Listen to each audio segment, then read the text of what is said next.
అంటూ పుట్టినట్టు నా కొరకు ఆ చూకి అందలేదు ఇంతవరకు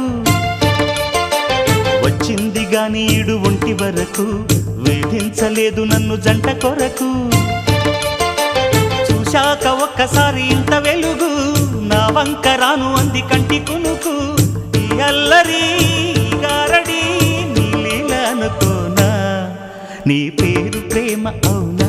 ఇవాళే నిన్ను పోల్చుకుందా